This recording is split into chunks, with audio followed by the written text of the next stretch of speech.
Hello, everybody.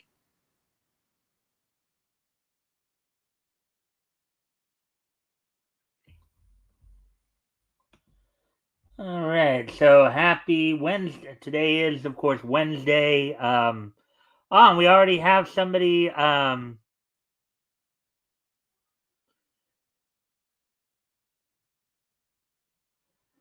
already have somebody in the chat. Well, welcome,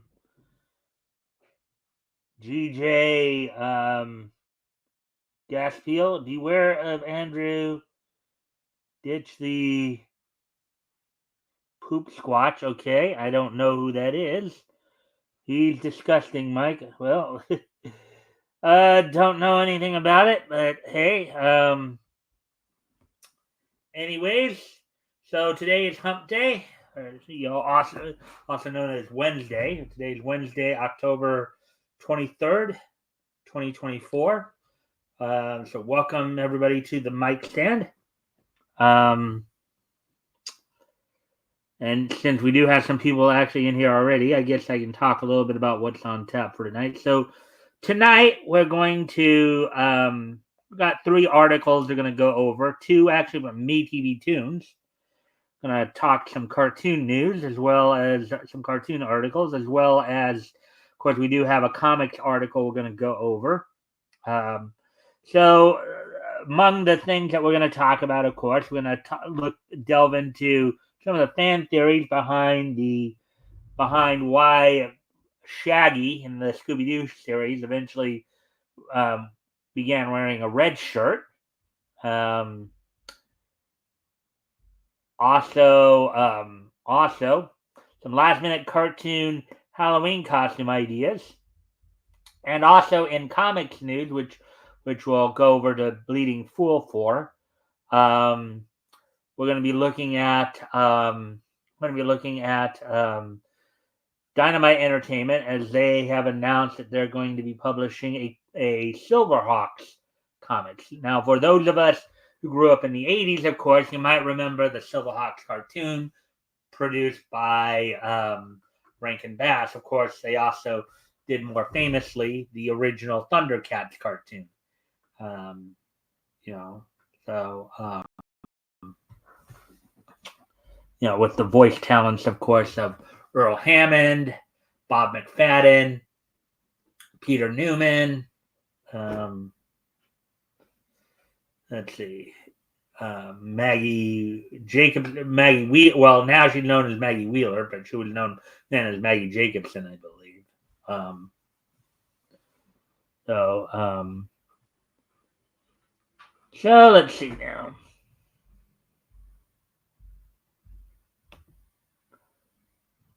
What does woke mean? Hey, Metal.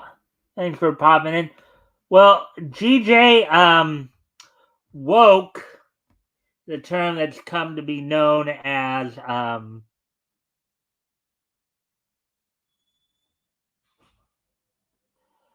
sorry about the Andrew Ditch guy, Mike. Well, that's okay. I mean, I just don't know who he is. So, but as to answer your question, woke is a term used by those of a more progressive mindset to say that you're basically enlightened or woke to their that basically the idea is that you um forego all traditional values and embrace a lot of the more quote unquote progressive ideas that they that's basically the idea being now being actually metal probably is put it better than I could. Woke is ultimately just another modern way of saying cultural Marxism. All right, so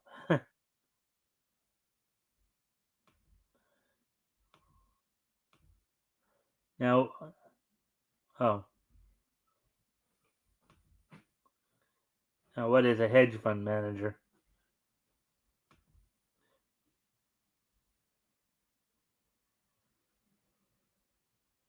Monica has a stepsister. Well, if you're talking about Monica Rial, I don't know if she's got a stepsister.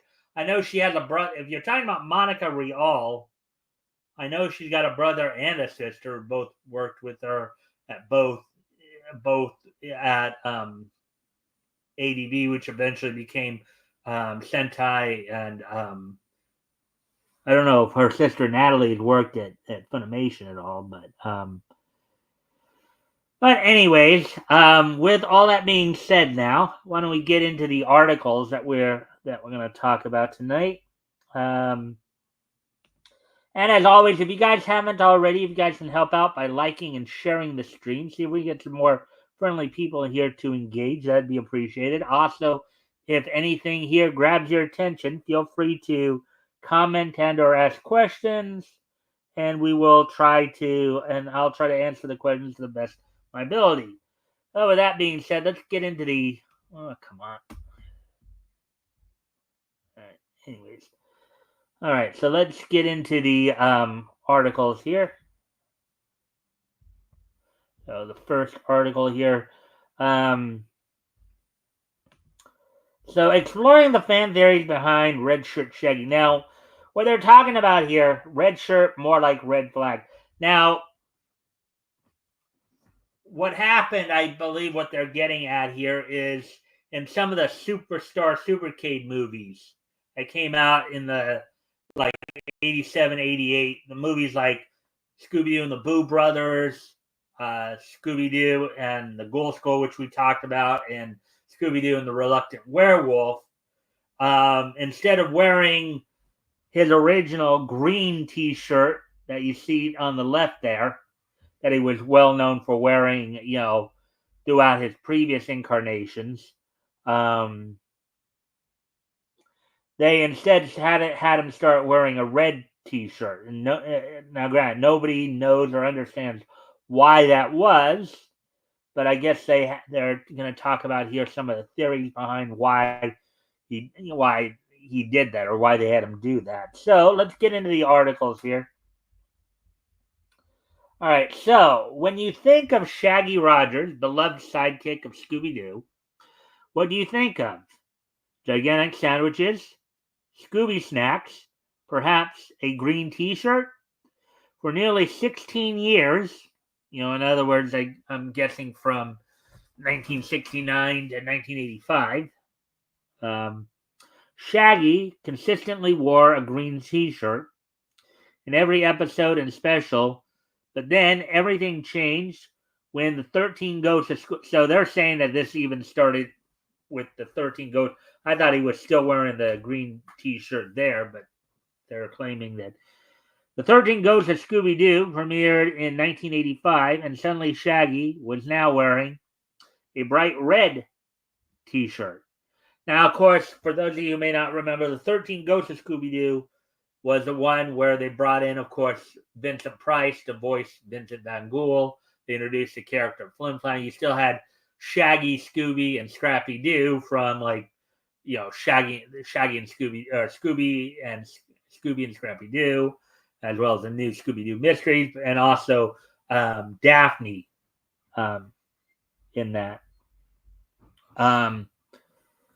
Shaggy would wear that shirt for the rest of the series and for 3 Scooby-Doo feature specials in a row, which we talked about, Scooby-Doo and the Boo Brothers, Scooby-Doo and the Ghoul School, and Scooby-Doo and the Reluctant Werewolf. Then, in 1988, another Scooby-Doo series premiered, a pup named Scooby-Doo.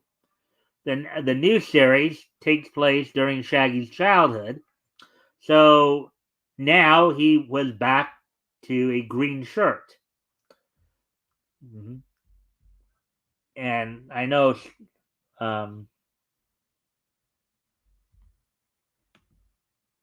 Red Shirt Shaggy is when he is using a bit more than just 1% of his power. All right. That's an interesting theory. Let's see what other theories we come up with.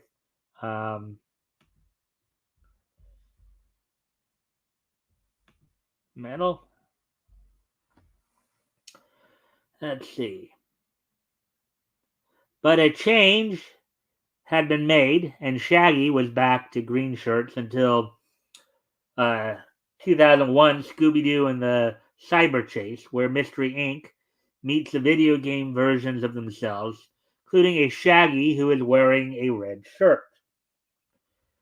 Hmm. Fans were left with more questions than answers. Why did the studio or the animators or whoever make Shaggy wear only red shirts from 1985 to 1988 and then again in 2001? Why make the change at all? Were they trying to signal something to us? In small quotes here, red shirt Shaggy became a phrase among fans desperate to understand why a generally consistent character was suddenly different. The studio and creators of Scooby Doo have never directly addressed red shirt Shaggy, so fans naturally went wild with theories and explanations. Yeah, I mean, Hanna-Barbera, who is, of course, the creators of Scooby-Doo, probably never did really touch upon that too much. They just did it, but with no real explanation for it. So, um, let's see. So let's jump into some of the fan theories behind Shaggy's red shirt. Number one, red shirt means the monsters are real. Um, An unofficial theory, but a fun one, is that when you see Shaggy in a red shirt, the culprit of the investigation is not some crook in a mask, but rather a real monster or ghost. Well, this theory holds up for the episodes and the specials where Red Shaggy encounters real monsters, but there are a few other times in parentheses, specifically in Scooby Doo and Scrappy Doo, where Shaggy encounters a real ghost or monster in his green shirt. Yeah, I mean that the point of the monsters being real could because in the series and in the three specials that we were talking about, he was dealing with quote unquote real monsters. You know, in 13 Ghosts of Scooby Doo, those were real ghosts.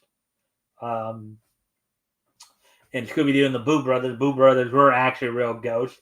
In Scooby Doo and the Ghoul School, those were actual real monsters, and and Scooby Doo and the Reluctant Werewolf. So it, so it can hold up to a certain extent, but as they point out here, he did also encounter real monsters in his green shirt as well. Let's see, number two, red shirt Shaggy is stuck in a time loop. Let's see. So hold on to your hats because this one is weird. Some fans believe that in Scooby Doo and the Reluctant Werewolf, where Shaggy is turned into a werewolf by Count Dracula, as Shaggy turns back into a human, he gets stuck in a time vortex, which is how he ends up game alternate reality Shaggy in Scooby Doo and the Cyber Chase. Kind of an interesting and weird. Now, for those of you who may not remember, Scooby Doo and the Reluctant Werewolf, Dracula had basically turned Shaggy into a werewolf because the real werewolf had decided to decided to take a vacation, what have you, and Dracula was just not having it, so he needed a werewolf, so he made Shaggy the werewolf. All right, so number three, the studio ran out of green and had to use red instead. Okay, that's a little bit of a silly one. Some fans have theorized that the studio ran out of green paint or that green paint was more expensive than red. So the second part of that theory might be a little bit more plausible. Um, but let's see. The theory doesn't hold up because in all of the Red Shirt Shaggy episodes, and features. There is green everywhere, green grass, green swamps, green pools, but no green for Shaggy seems unlikely. Yeah, that one is kind of um, that one is a little bit of a stretch, I would say. Let's see. And if you haven't already, of course, if you guys can help out by liking and sharing the stream, see if we can get some more friendly people to engage, that'd be appreciated. Also, if anything here grabs your attention, feel free to comment and or ask questions.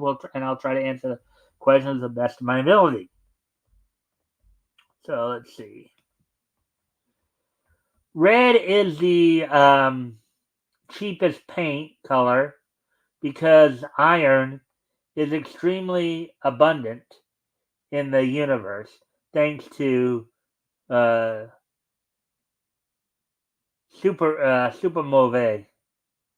All right, supermove. Okay.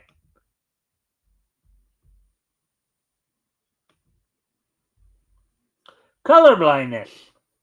Another fan theory is that Shaggy may have red-green color blindness. So to Shaggy, both the green and the red shirt look the same. Who is with Shaggy the most when he wears these shirts? Scooby and Scrappy, who are dogs who also cannot see red and green very well. This theory is so close to working, but Daphne is also with Shaggy in 13 Ghosts of Scooby Doo. It's hard to imagine Daphne, the fashionista of Mystery Inc., not mentioning Shaggy's new look, which would be true, you know. And for those of you who may not remember, the 13 Ghosts of Scooby Doo, the plot behind that was Shaggy and Scooby somehow unleashed the 13 most dangerous ghosts from a forbidden chest, and are the only ones who can actually recapture them. So, because they're the ones who released them. And then the fourth reason here, the fourth theory here being put out there.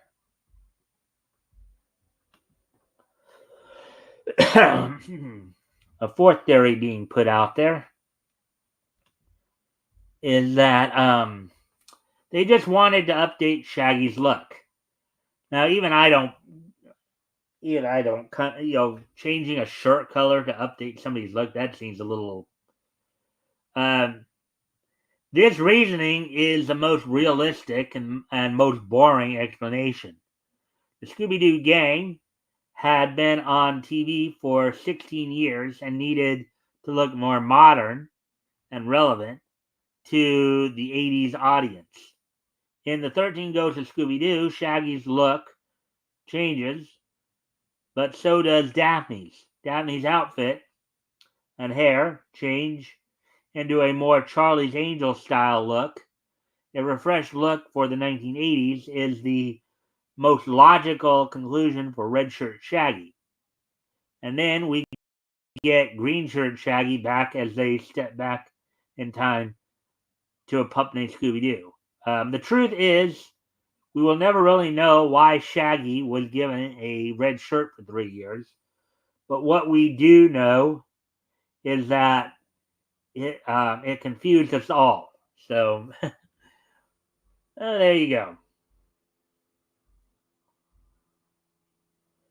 Well, there are some interesting theories there, but I mean, some of it is that, you know, the thing is that I kind of don't buy I wouldn't buy the update, updating the look argument, only because why, what does making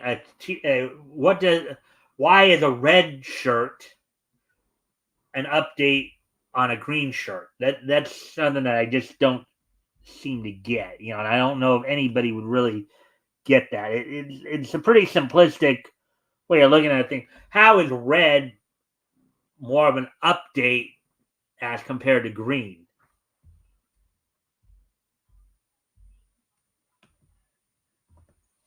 Shaggy is such a simple guy that changing his shirt finally is updating his look. Hmm. I guess that's one way of looking at it. That's a pretty interesting thing to say about it. Maybe because he is so simple that any simplistic change, including changing the color of a shirt, could make it seem like it is an update. You know, but that's a very interesting answer you posed to my question there, Metal. Thank you for that. Anyways, let's get ready and move on to the next article. And as always, if you guys can like and share the stream, see if we can get more, see if we can get some more friendly people in here to engage. Um, also, and also, if anything here grabs your attention, feel free to comment and or ask questions. I'll try to answer the questions to the best of my ability. So, let's see. But they missed the most obvious theory. Shaggy was starting to be associated with being a stoner, so they got him away from green, which is also a stoner color. Now, I didn't know that.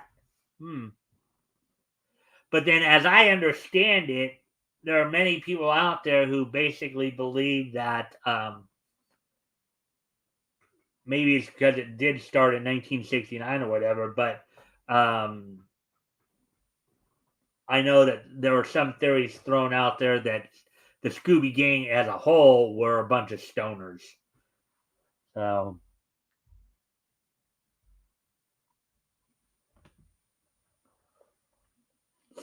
but again, that's some interesting commentary there, Metal.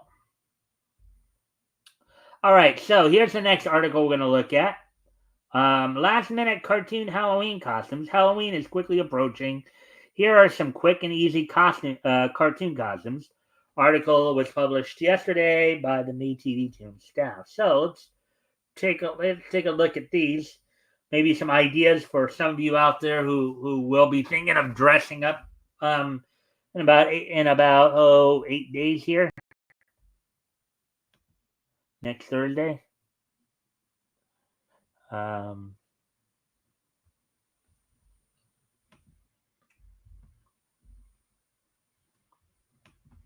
So, did you wait too long to figure out Halloween costume? Have no fear, Me TV Tunes is here.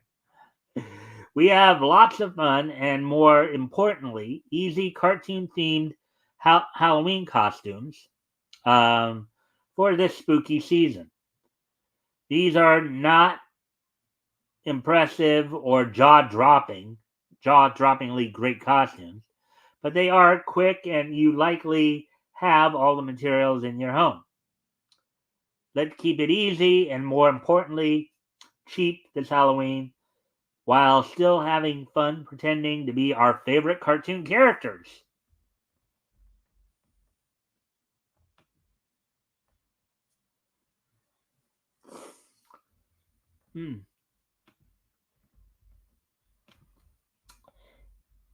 Inspector Gadget,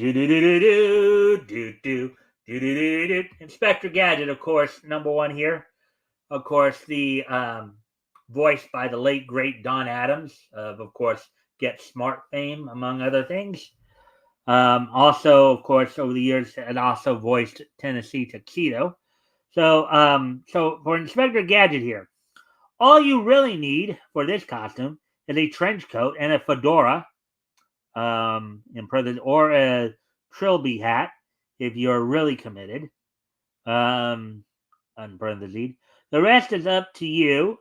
You can go gadgetless or look around your house, maybe a flashlight, or some tongs, for some quick go gadget arms. Or if you have no gadgets, just pretend to use your hand as a phone. Oh yeah, like this. Hello. Uh, Next one, Fred from Scooby Doo. Fred Jones, of course, voiced by the great Frank Welker, longtime voice actor. His the list of his of the number of roles he's voiced over the years. Considering the man's gone through, let's see, 60s, 70s, 80s, 90s, thousands, tens, 20, 7 decades worth of work from the great Frank Welker. So Fred from Scooby Doo. This is a Halloween costume for the truly unprepared. Do you have a white shirt and jeans? Um, Great. All you need is an orange scarf, and boom, you're Fred. Yeah, pretty simple way of going about it.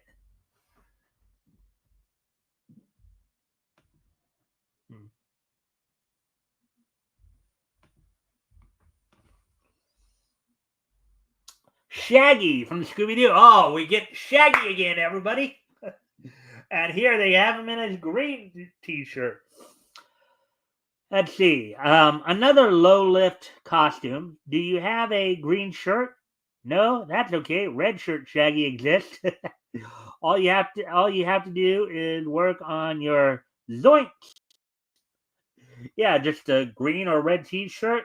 Some brown, jeans, maybe brown jeans or brown slacks with black shoes. You're Shaggy. Johnny Quest. Oh wait. Oh, by the way, going back to Shaggy for a moment. Of course, um, voiced throughout the majority of the time by the late great Casey Kasem, who also, of course, voiced Robin from Super Friends.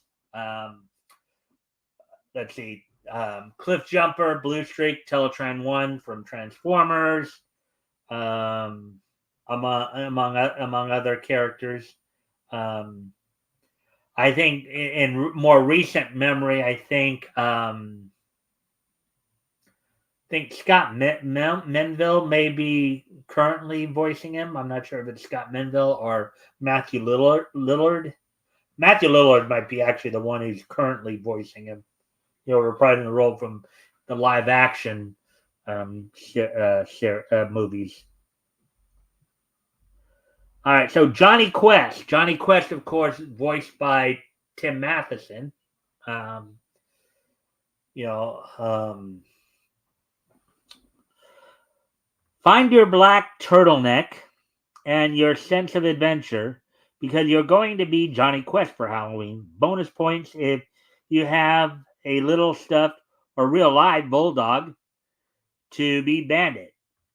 Now, of course, it'd even be funnier if you had a little a little bulldog pup that also had the kind of bandit mask on, as it were. Of course, Johnny Quest came out, I believe, in 1965 originally.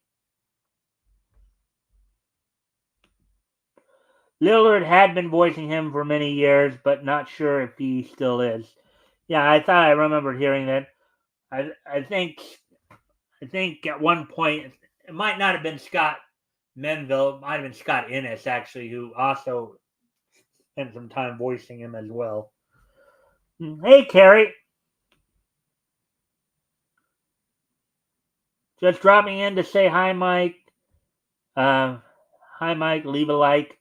Well, thank you for that, Carrie. If you might want to stick around I don't know if you celebrate. Actually, if you're in England, I don't know if you celebrate Halloween over there, but they're giving us some pretty good. They're giving us some pretty good costume ideas. If you want to check this out, if you want to at least stick around for the remainder of this article to hear what they're pitching. But thank you for dropping in and liking and sharing. Do appreciate it, and hope you'll enjoy the show. So, anyways, getting back to the article here. Underdog, voiced by, of course, the late great Wally Cox. Underdog came out, I think it was 1964, I believe, as part of the Total Television franchise that also included King Leonardo and the Subject, Tennessee Tuxedo, who we talked about earlier. So hear us out. Underdog superhero outfit is just a red shirt with a U on it and a blue cape. If you can find a blue cape or parentheses here, or blanket, or top sheet, or tablecloth, unquote, you're already halfway to being an underdog. Grab a red shirt you don't care about. Draw a U on it, and a volio, you are underdog. And voila, you are underdog. If you want to go over the top, make yourself some dog ears and use face paint to give yourself a little dog nose. Look at that right there. Let's see if anybody's saying anything more about it. Nope. All right, continuing on with the article. Velma from Scooby-Doo.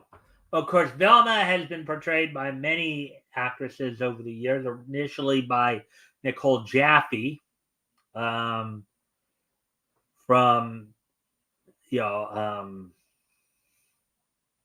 as I recall, from her inception in 1969 into, of course, into the new Scooby-Doo mysteries, and then of course by, I think, when we get to the 2000s movie, some of the 2000s Scooby-Doo animated movies, I think that's when, I think initially B.J. Ward had taken over. B.J. Ward, of course, who was known as Scarlet from G.I. Joe.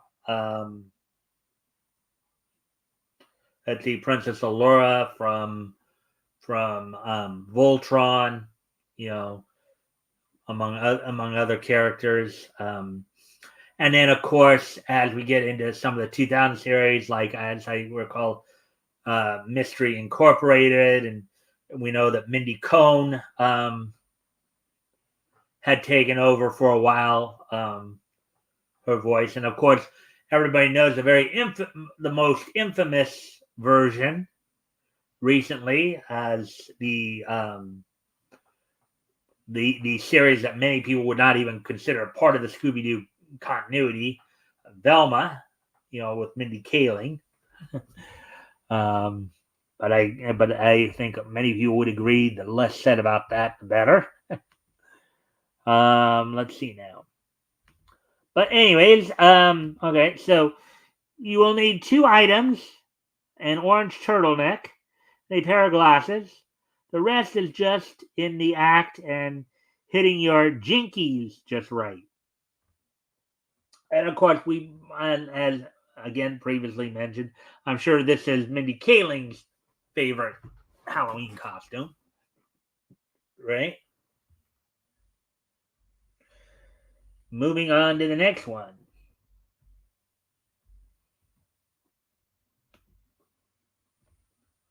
Anyways, Top Cat. Top Cat, of course, voiced by the late, great Arnold Stang, who also, of course, provided the voice of Herman in the Herman and Catnip animated shorts, produced by, distributed by Paramount, produced by Famous Studios, part of the Harvey Tunes lineup. Of course, he would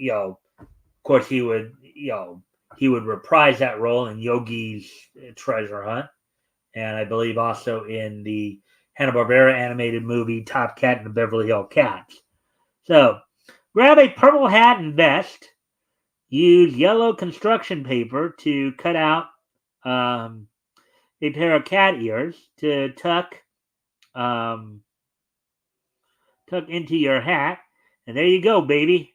You're Top Cat now. Top Cat, the unbelievable Top Cat, leader of the gang. He's a hip, he's a hop, he's a shippity shop. He's the most tip top cat. All right, so anyways, Winsome Witch. Now, I know a lot of people probably don't know who Winsome Witch is. Even I didn't know until recently when they started showing, of course, the Secret Squirrel cartoons again. So, Winsome Witch is one of the 3 features on the Secret Squirrel cartoon. Is Secret Squirrel half-hour segment of the Adamant and Secret Squirrel cartoon hour. She of course is joined by Secret Squirrel Morocco Mole as lead feature, followed by Squiddly Diddly, and then Winsome Win, or she's sometimes known Winnie Witch. Winsome Witch, of course, is voiced by, I believe it was Janet Waldo who provided her voice, the late great Janet Waldo, who of course I voiced Judy Jetson. Let's see, Judy Jetson. Let's see, who else? Batgirl in the new Batman and Robin Adventures in 1977, among other. So, anyways, so Winsome Witch, as a costume, is Winsome Witch that much different than all other witches? No. But if you really have a witch hat and a broom, you can seem like you have a more interesting costume by adding a bow to your hat, and dropping a few "ooh I love" and "come on broom." This costume is a work smarter, not harder situation. Elmer Fudd. Elmer Fudd, of course, voiced by the late great, throughout up until his passing in 1959, voiced by the late great Arthur Q. O'Brien. I think in later years, Greg Bergson, I think, may have taken over the role, in more recent years. But I don't. After Brian's passing, I don't know.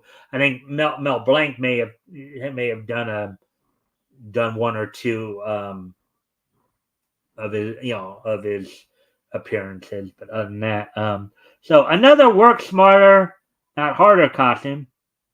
You do not need perfect hunting attire to pull this off. A brown cap and a brown jacket will do perfectly fine. But you got to deliver on those wabbits. Wascally wabbit.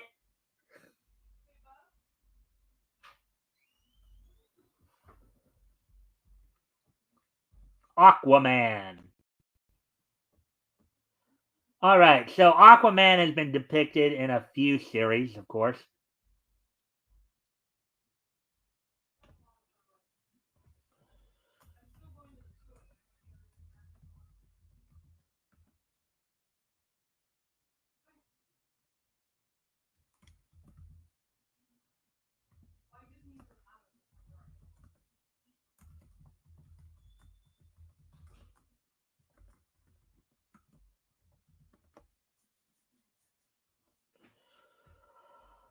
All right, so let's see now. Aquaman. Now, Aquaman. This version of Aquaman that we're looking at here is the Super Friends version. Of course, he was also depicted in Filmation's Superman and Aquaman action adventure hour. We also know Aquaman was featured in an episode of Superman the Animated Series, as well as Justice League in the DCAU. Among other things. But this version we're talking about, of course, is the Super Friends version, who was originally voiced by the late, great Norman Alden, who voiced him in the 1973 Super Friends cartoon, and then also in the 1977 the all new Super Friends Hour, before having the role taken over by the late great Bill Calloway, starting with the Challenge of the Super Friends series, and going all the way through to Galactic Guardians. So Nora Alden and Bill Calloway were the two guys who voiced Aquaman in those series in the Super Friends franchise. So say it with me: orange shirt and green pants. Get a trident if you feel like it. If you want to make a bet with an A on it, or make a belt with an A on it, go ahead. But your efforts might be better put towards gathering nautical themed stuffed animals. Gather your creatures of the deep. Um,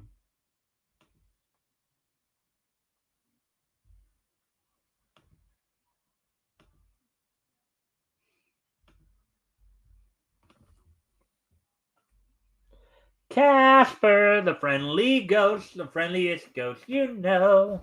One of my favorite characters, of course. Casper, the friendly ghost, has been voiced by, again, a number of different, voice actors of the world, more like voice actresses.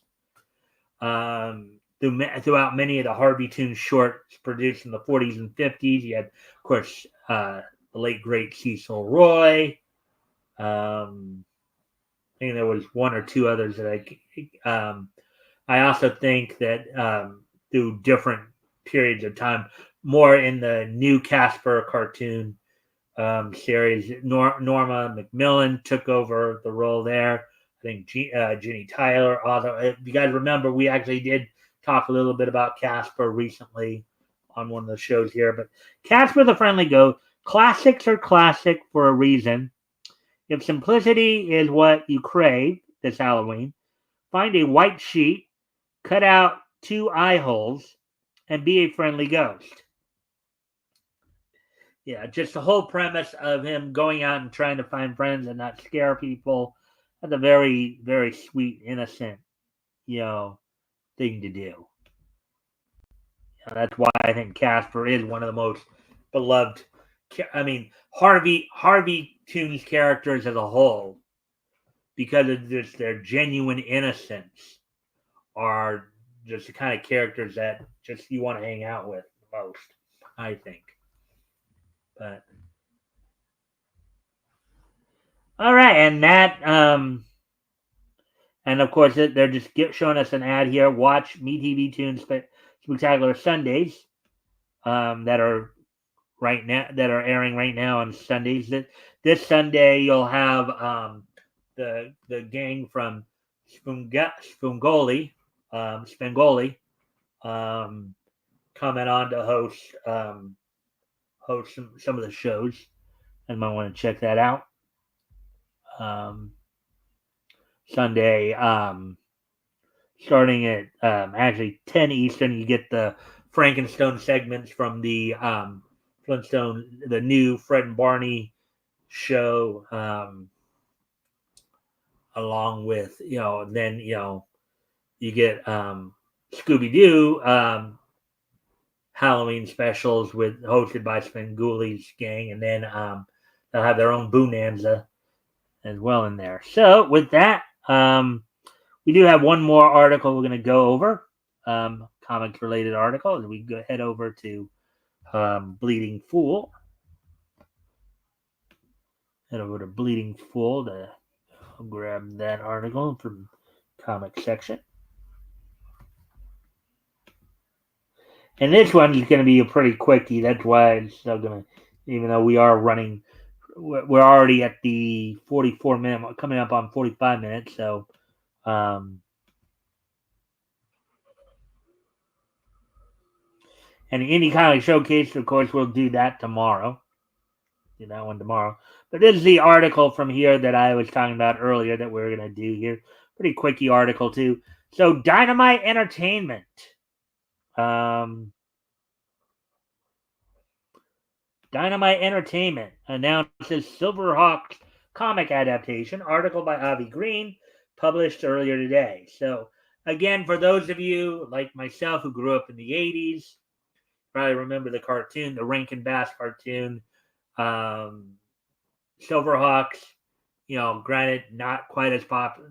Didn't last as long or was quite as popular as the Thundercats, but still a pretty good cartoon in its own right, with the voice work, of course, of Earl McFadden, or no, I'm sorry, Earl Hammond, Bob McFadden, Peter Newman, Maggie Wheeler, who, well, we know her today as Maggie Wheeler. She was known back then as Maggie Jacobson, among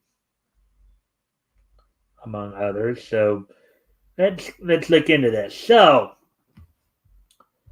Superhero Hype, which I guess is the source he was relating to, announced the 1980s Silverhawks cartoon, much like the Thundercats, is now being adapted to comicdom by Dynamite Entertainment. Wings of silver, nerves of steel. The Silverhawks were never quite as popular as their feline counterparts, the Thundercats. However, the Rankin Bass animated series still built up a small but loyal following in the 1980s. Yeah, I always like, usually they'd be, the Thundercats and Silverhawks would be put on it around the 3 o'clock hour, 3:30. So Thundercats would come on at 3, and then the Silverhawks on at 3:30 or 4 and 4:30. It was a pretty good hour of entertainment from Rankin Bass. Yet, despite being produced by the same team, the two cosmic series never saw an official crossover. That may change, however, with the Silverhawks joining what Dynamite Entertainment has dubbed the Thunderverse. Silverhawks, a passion project for writer Ed Brisson. The decision to bring back Silverhawks was not directly born of Dynamite Entertainment and their successful partnership with Warner Brothers Discovery. The publisher has found critical and commercial success with some licensed cartoon comics in 2024, including Space Ghost and Johnny Quest, of course, a couple of Hanna-Barbera properties. But the push to bring back Silverhawks is due to one assistant fan, Predator writer Ed Brisson. Brisson promises that the new series will delve into the origins of the Silverhawks, which were never revealed in the original show. Well, okay, maybe not. The only thing about the origins that was delved into in the show is that they were all kind of like they were chosen. How they were chosen or why they were chosen, was never really delved into. That's true, but you did see somewhat of an origin story in that. And then, of course, for those of you who might remember the first episode, it was discovered that there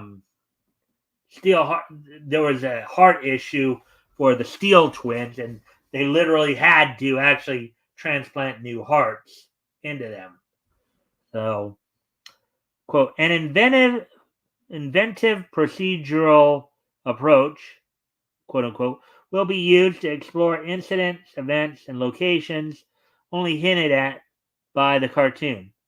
This will build to the larger story of Monstar and the looming cosmic mob war. This will presumably eventually extend to Third Earth and the Thundercats, kicking off a long-awaited crossover. Now we're back to Avi speaking on this topic here. Let's see what he has to say.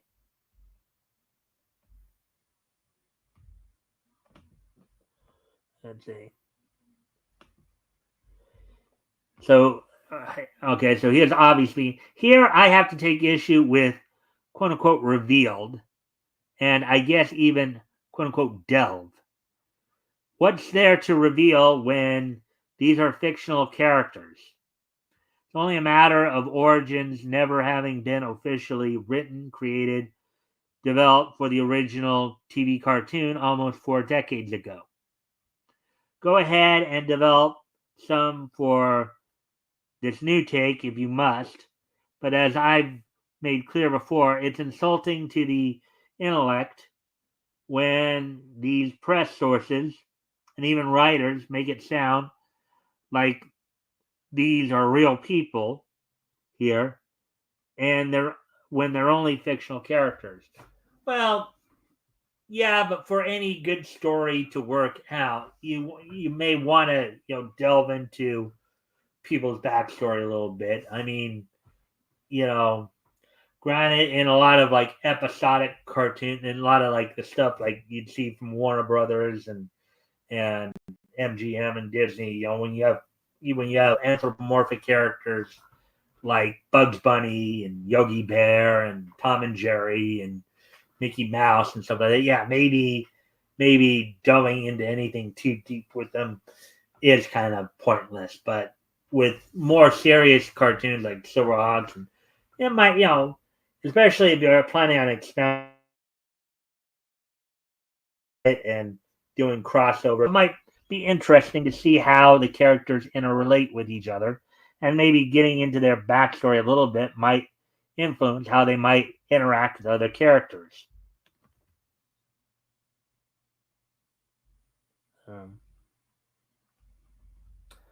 Let's see. So, and then Avi completes the article here. I'm sure there's potential to producing more comics based on licensed merchandise. But let's remember that if they're held to political correctness, they won't be worth the wait. Yeah, I mean, it's a good thing if you're going to add an origin story to add depth to the character. Okay, if you're looking to add depth to the character, maybe give fans a chance to get inside their head a little bit and see what makes them tick. I don't think people would have a problem with that when you talk about giving them an origin story. But if, as Avi is pointing out here, if you're going to just sit there and simply use them as a tool to push agendas, then yeah, as even Avi put it, probably not worth the wait. Probably going to be something that will turn off a good chunk of the older fans, in a desperate attempt to try to get newer fans in. So, anyways, so now we're done with the article. So now we're going to move on to the wrestling wrap up here. So first off, we're going to take a look back to last night's NXT to go over the results there.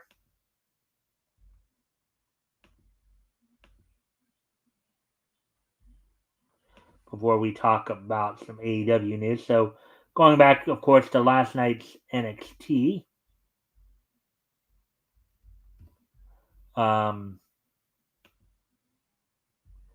we do have some more news on Samantha Irvin and her departure from the WWE.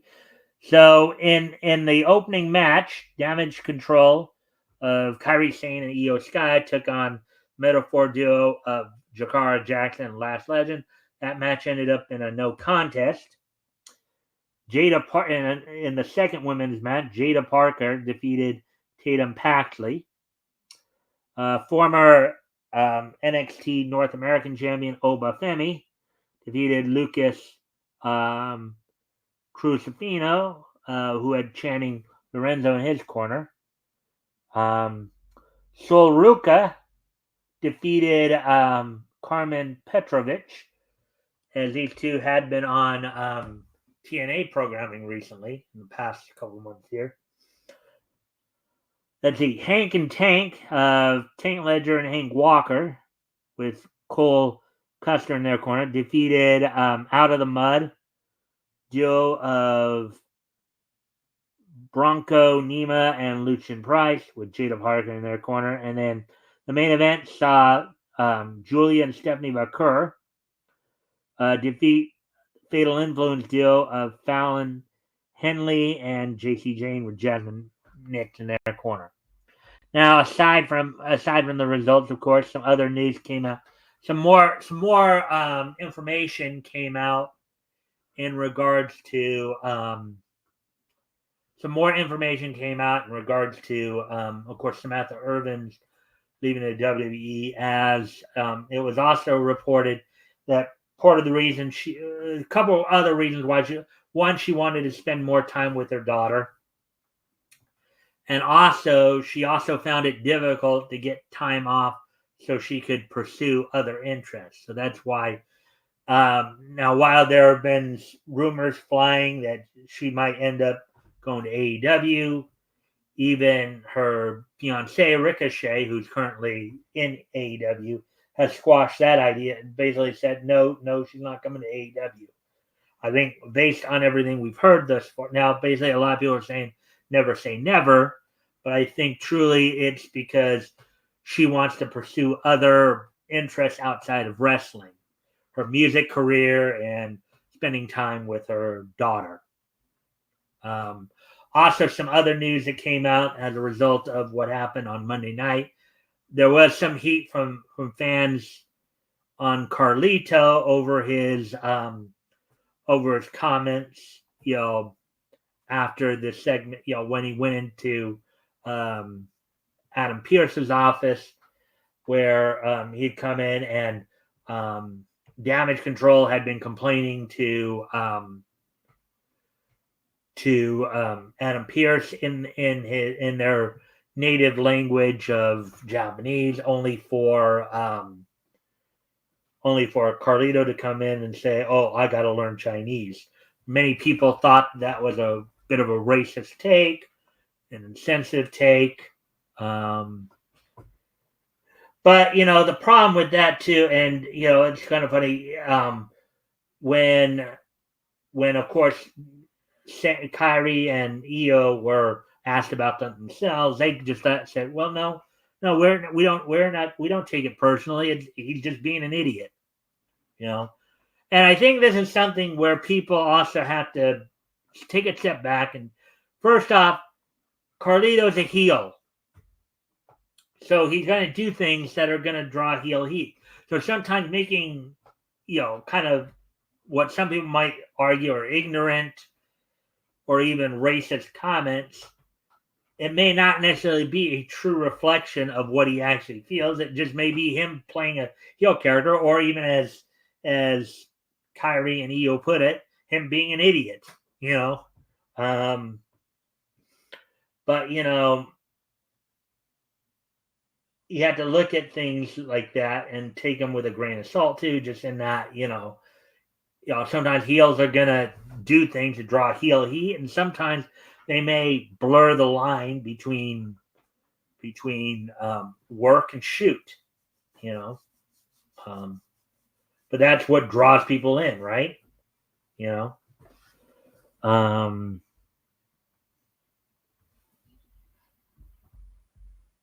So anyways, now with all that being said, let's talk about some AEW news. And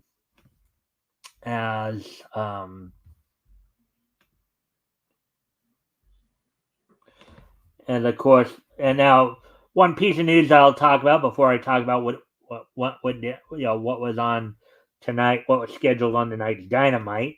There has been some news coming out that Chris Jericho's time in AEW may be coming up. Doesn't look like they're going to be needing to add on any injury time or anything like that. Time he's missed. Chris Jericho has been with AEW since its founding back in 2019. His contract is due to expire here sometime in 2025.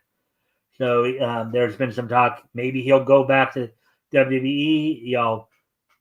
There's some talk that maybe they might entice him to return, with the Hall of Fame induction. So, but that's stuff to look more forward to. So, and speaking of Jericho, he will be a part of tonight's Dynamite. And on tonight's Dynamite, Shelton Benjamin, with MVP in his corner, will be taking on Sammy Guevara. The Don Callis family duo of Lance Archer and Ring of Honor World Television Champion Brian Cage will be taking on the Pillars of Destiny tag team of Hunter Gray and Parvitz. In a match for the Ring of Honor World title in a ladder war match, Mark Briscoe will be defending against Chris Jericho. In six-man tag action, the House of Black trio of Malachi Black, Brody King, and Buddy Matthews will be taking on the threesome of Kevin Koa, Jaden Monroe, and Pirata de la Muerte. And in case you don't know, that phrase is Spanish for murder of a pirate or death of a pirate. Camille will be taking on Queen Aminata. Camille will have, of course, TBS champion Mercedes Moné in her corner. And then the main event in six-man tag action, Daniel Garcia teams with Private Party of Quinn and Zay to take on the Elites, Jack Perry, and the Young Bucks, Matthew and Nicholas Jackson. So that's all we got for the wrestling wrap-up, as it were. So now we'll be moving on to the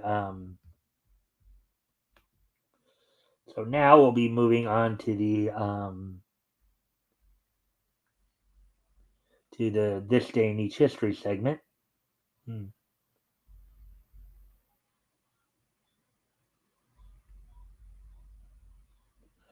And of course, I will talk about the results of tonight's Dynamite tomorrow's show. So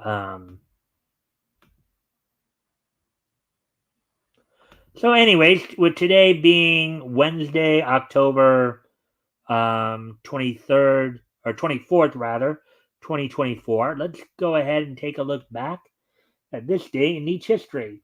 So first off, we're going to head back 50 years ago, as on this date 50 years ago today,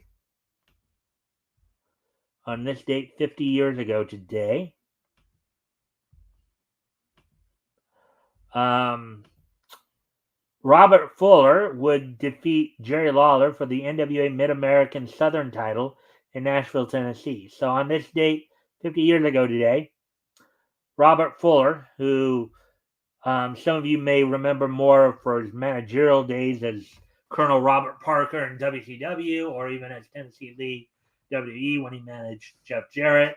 He actually did have a bit of a wrestling career in the 70s and 80s as well, wrestling primarily throughout the Mid-South area of, Tennessee, Kentucky, even spent some in Alabama. He would defeat Jerry Lawler for the NWA Mid-American Southern Heavyweight title on this date back in 1974. So with that, moving on to the next piece in each history, on this date in 1984, 40 years ago today,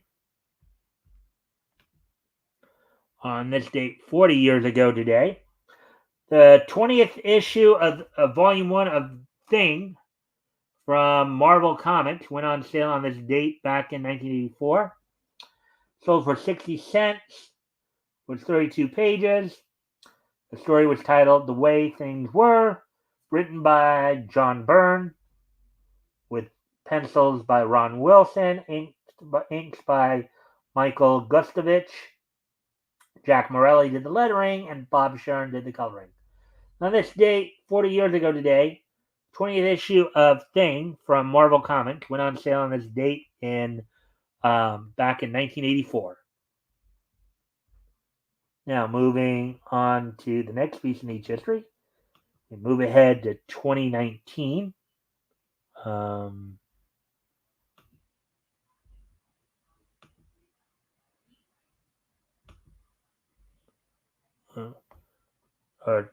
sorry, not 2009 actually is what I meant to say, but actually I kind of goofed there.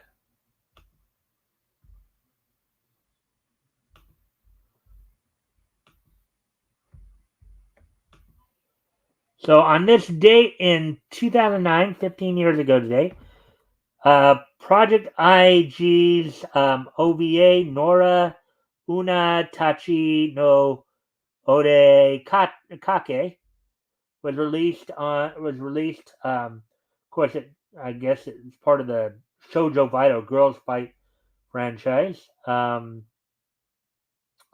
on this date in back in 2009, the OVA, the Girls Fight OVA of Nora Inu Tachi no Odekake was released on this date back in 2009, 15 years ago today. And finally on this date in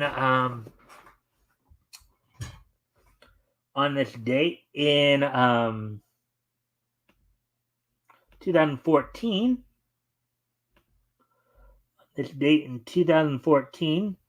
Walt Disney's Big Hero 6 premiered at the Tokyo International Film Festival on this date back in 2014. So 10 years ago today, Walt Disney's Big Hero 6 premiered at the Tokyo International Film Festival on this date in 2014. So there you go, everybody. Hope everybody enjoyed the show. So we'll be back tomorrow night with more Niche news. Also, don't forget Friday, I'll have RJ Carter with me from Critical Blast, as we'll be finishing up our coverage of comics that went on sale in March of 1940, looking at the 25th issue of Comics on Parade from United Feature Syndicate. So with that, I hope to see everybody back here tomorrow. Bye.